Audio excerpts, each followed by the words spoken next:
मित्रों, आप सभी का स्वागत है आज फिर एक नई कहानी में। एक बार की बात है, राजा रघुवीर सिंह व सेनापति दरबार में बैठे कुछ अहम मामलों पर चर्चा कर रहे थे।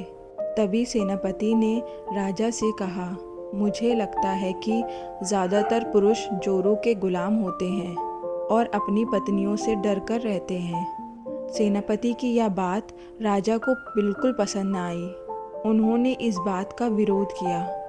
इस पर सेनापति भी अपनी बात मनवाने पर अड़ गए। उन्होंने राजा से कहा कि वे अपनी बात को सिद्ध कर सकते हैं, मगर इसके लिए राजा को प्रजा के बीच एक आदेश जारी करवाना होगा। वह आदेश यह था कि जिस पुरुष के अपनी पत्नी से डरने की बात सामने आएगी, उसे दरबार में एक मुर्गी जमा करनी होगी। राजा सेनापति की इस बात पर तैयार हो गए। अगले ही दिन प्रजा के बीच आदेश कराया गया कि अगर यह बात सिद्ध हो जाती है कि कोई पुरुष अपनी पत्नी से डरता है, तो उसे दरबार में आकर सेनापति के पास एक मुर्गी जमा करवानी होगी। फिर क्या था, देखते ही देखते सेनापति के पास ढेरों मुर्गियां इकट्ठा हो गईं और सैकड़ों मुर्गियां महल के बगीचे में घूमने लगीं।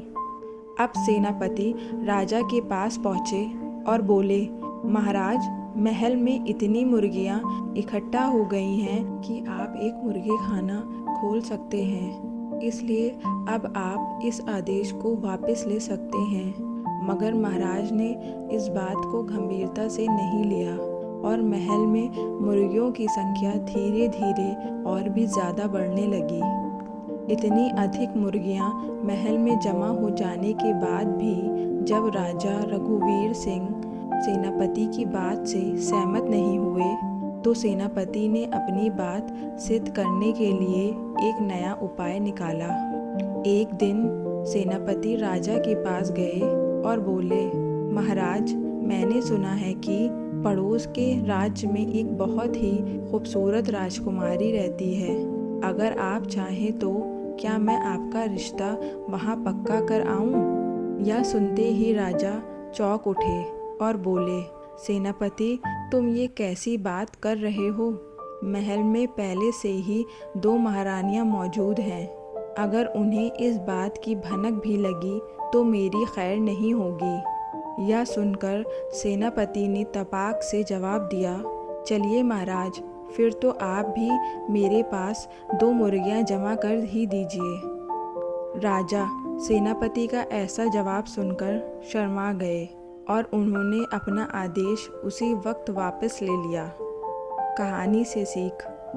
राजा रघुवीर और सेनापति की इस कहानी से हमें यह शिक्षा मिलती है कि बातों की चतुराई से हम किसी भी बात को मनवा सकते हैं। ज़रूरत है तो बस सेनापति की तरह चतुराई से अपना पक्ष रखने की। अगर आप सभी को ये कहानी पसंद आई हो तो लाइक करें, आसपास के लोगों को शेयर करें, चैनल को सब्सक्राइब करना मत भूलें और बेल आइकन को ज़रूर दबाएं ताकि इसी तरीके की कहानियाँ आप सभी तक पहुँच सके।